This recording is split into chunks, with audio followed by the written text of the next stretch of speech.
Et nous voici maintenant dans un nouveau module avec, je pense, une des parties les plus intéressantes et peut-être les plus innovatrices en ce qui concerne l'entretien de vente. Donc, on se prépare toujours à ce qu'on a envie de dire, mais rarement à ce qu'on a envie de connaître. Et en fait, tout le truc commence par là. Qu'est-ce que j'ai vraiment envie de connaître et de découvrir chez mon client? Donc, on se rappelle de notre tunnel de vente. Et là, nous allons entrer dans la phase 4 et 5, puis gentiment 6 et 7. C'est le thème de ce module-là. Donc, pour commencer, on veut découvrir notre client. Donc, c'est-à-dire, ce qu'on appelle profiling. On va aller chercher des informations de sa vie personnelle, de sa vie professionnelle, de ses intérêts, de tout ce qu'on peut trouver comme information. Et au fur et à mesure qu'on va assembler des informations, eh ben, à un moment donné, on va choisir une de celles-là pour aller les approfondir et rentrer plus en détail. Et une fois qu'on a approfondi un sujet sur lequel on pense qu'on va pouvoir faire une proposition, eh ben, on verra, soit on fait une proposition directe, soit on va devoir passer par une autre étape assez intéressante, qui est d'aller découvrir les conséquences ou coacher sur les conséquences. Donc, dans la vente, c'est très simple. Si je veux découvrir, je dois poser des questions. Et puis, bien sûr, après, je dois savoir écouter. C'est aussi simple que ça. Donc, des types de questions, on en connaît plein. Le thème ici, c'est pas d'aller comprendre toutes les questions parce que je pense que beaucoup d'entre vous, vous avez déjà fait des cours sur le type de questions. Mais très simplement, on a des questions qui sont fermées par lesquelles la réponse est toujours par oui ou non. Plus je suis intéressé par moi-même, plus j'ai envie, entre guillemets, de dire ce que j'ai prévu de dire, plus je vais poser des questions fermées et moins j'apprendrai de mon client. Donc, dans notre travail, c'est hyper important qu'on shift notre mindset, notre état d'esprit pour aller dire, OK, qu'est-ce qui m'intéresse de découvrir chez mon client? Et là, les questions ouvertes sont beaucoup plus intéressantes. Et on verra lorsqu'on va s'entraîner combien on pratique de questions fermées, questions ouvertes. Donc, plus je suis intéressé par la personne en face de moi, plus je vais lui poser des questions ouvertes. Qu'est-ce que c'est qu'une question ouverte? C'est une question qui commence par c'est QQ, c'est occupé. Je sais que c'est un peu simple, c'est QQ, c'est occupé. Comment, quel, que, quoi, quand, combien, où, qui, pourquoi. Alors, parmi ces questions, il y en a certaines qui sont très faciles à poser, comme comment, comme quand, comme quoi. Par contre, la question pourquoi est une super question, mais qui demande d'avoir déjà créé un bon rapport émotionnel. Donc, d'où la phase de départ, plus j'ai créé du relationnel, plus j'ai su créer du rapport avec mon client, plus gentiment, mon prospect, plus gentiment, je vais pouvoir aller commencer à poser des questions pourquoi. Et on verra que les questions pourquoi dérangent un petit peu, mais on apprend énormément de choses. Et vous êtes peut-être déjà amusé à faire on va dire une suite de questions. Mais alors pourquoi? Ah, tu dis ça comme ça? Ok, mais pourquoi tu dis ça? Ah, tu as dit ça? Ok, pourquoi tu dis ça? Et ainsi de suite. Et plus on vient à poser des pourquoi, plus on arrive à l'essentiel de ce que une personne veut dire. On verra si on va vite s'amuser avec ça sur des gens que vous connaissez bien. Beaucoup plus difficile de faire ça avec quelqu'un à qui on n'a pas forcément un programme. Il y a une deuxième chose qui est hyper importante, c'est qu'une fois qu'on a posé une question, bien sûr, souvent on brûle d'avoir notre réponse. Et je vais vous donner un exemple concret. Nous sommes en pleine élection aux États-Unis. Il y a des débats. Il y a eu un débat hier soir. Que pensez-vous des élections américaines? Naturellement, ce qui va se passer, il va se passer un moment de silence pour réfléchir à quelle réponse vous allez donner.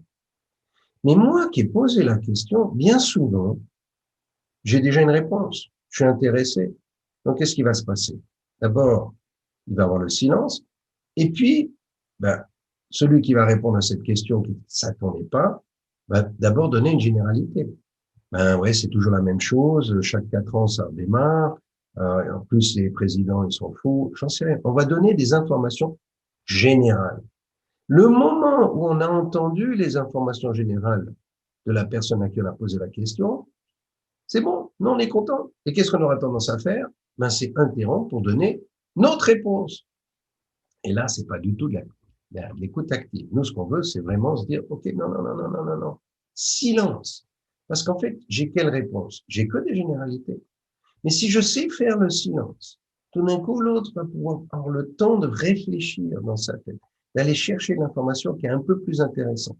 Par exemple, de dire, ben, ça va impacter probablement l'économie mondiale, selon qui va devenir président, et ça va impacter aussi nos espaces politiques, parce que si c'est, entre guillemets, quelqu'un qui est plus de droite, comme ça se passe partout, ben ça encourage les gens de droite dans tous les pays, et d'avoir de plus en plus de gens qui deviennent un peu dictateurs, comme le fait aujourd'hui Trump. Voilà. Je donne un élément de réponse, mais tout d'un coup, on a un sujet une réponse qui est beaucoup plus approfondie.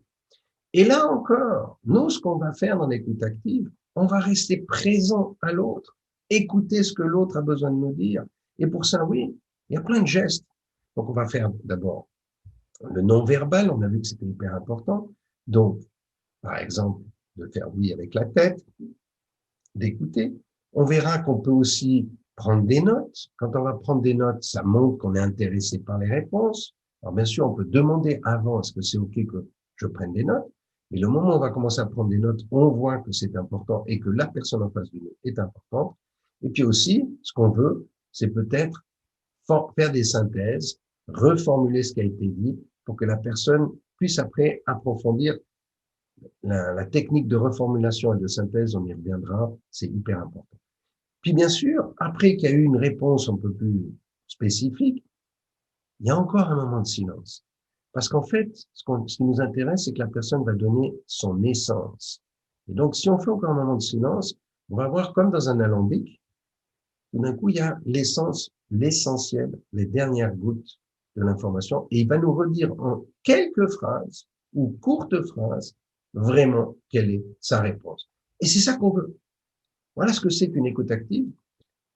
Donc voilà, pour illustrer la puissance du silence et la puissance de l'écoute active, je vais raconter l'histoire d'un certain monsieur qui s'appelle Churchill et comment il est devenu Premier ministre avant la guerre ou pendant la guerre, à un moment hyper crucial pour l'Angleterre.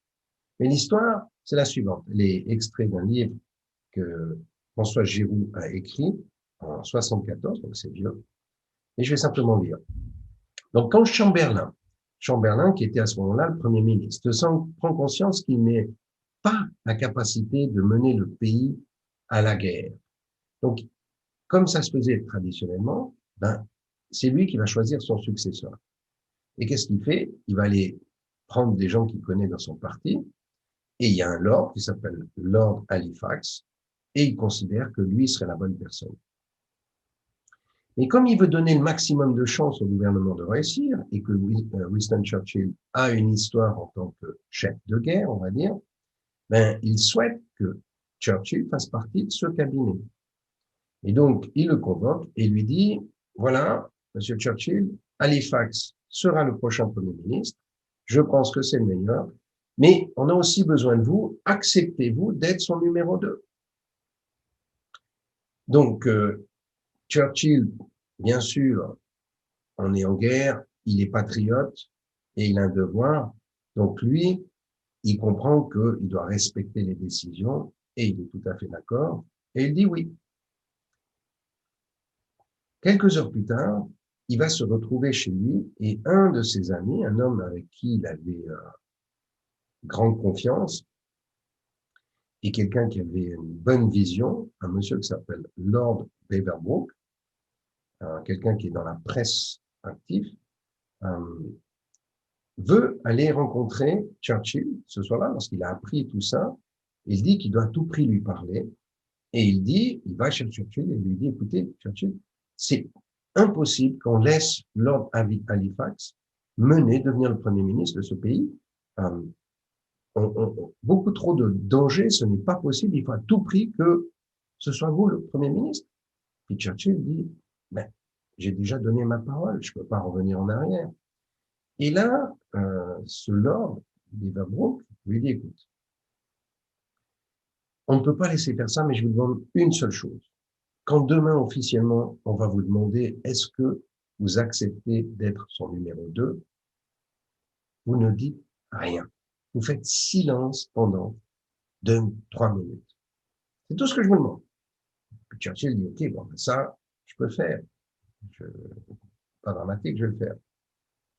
Alors, donc, bien qu'il trouve ça un peu bizarre, il se trouve le lendemain devant le Lord Chamberlain, qui va annoncer officiellement, et puis Churchill, donc Lord Halifax va vers Churchill, demande à Churchill officiellement, est-ce que vous êtes OK d'être le numéro 2 du pays, et pas le Premier ministre? Et Churchill fait silence. Et ça dure. Imaginez. Tout le monde est là à attendre une réponse. Et tout d'un coup, c'est Lord Halifax qui s'avance et qui dit, c'est vrai, je pense que Churchill est la meilleure personne pour mener le pays aux défis que nous faisons face maintenant. Je considère que ce devrait être Monsieur Winston Churchill qui devrait être Premier ministre. Et donc, c'est comme ça, par son silence, qu'il est devenu Premier ministre, alors qu'autrement, s'il avait juste accepté, il n'aurait jamais été Premier ministre, on ne sait pas ce qui serait passé. Voilà, une petite histoire assez qui montre la puissance de l'utilisation du silence. Oui. Si je reviens un petit peu maintenant dans les questions, on va voir que quand on va poser des questions, c'est assez facile lorsqu'on va avoir une histoire que la personne va pouvoir raconter. Donc, on va s'intéresser, et c'est toujours intéressant si vous pouvez le faire, demander à la personne de raconter son histoire, passer du passé au présent et au futur. Et puis, on a aussi des sujets sur lesquels on peut travailler. On va travailler sur, selon comment vient la personne, sur des aspects personnels, sur des aspects professionnels, principalement c'est les deux, et puis sur des aspects financiers. À égal lequel vous allez choisir, et ça va s'intéresser de raconter l'histoire. Alors, au niveau des finances, quelle est votre histoire? Comment ça vous avez commencé? Où est-ce que vous en êtes aujourd'hui? Où est-ce que vous rêvez d'être? Au niveau de votre vie privée, comment vous avez commencé? Quelle est votre histoire? Où est-ce que vous en êtes maintenant? Où est-ce que vous êtes demain? Au niveau des affaires, business, la même chose. Comment ça a commencé? Où est-ce que vous êtes aujourd'hui? Où est-ce que vous êtes demain? Et donc là, si on revient dans le profiling, eh bien, petit à petit, on va pouvoir obtenir des informations. Et on verra que dans la découverte, cette première étape, ce qui est hyper important, c'est de relever, lorsqu'on va écouter, des sujets qu'on aura envie d'approfondir. Par exemple, un aspect au niveau de son expérience financière. On a entendu qu'il a eu à un moment donné perdu de l'argent. Donc on note juste perdu de l'argent, parce qu'on y reviendra plus tard pour approfondir, mais quelle était vraiment cette expérience, et ainsi de suite. Voilà pour cette session, cette leçon.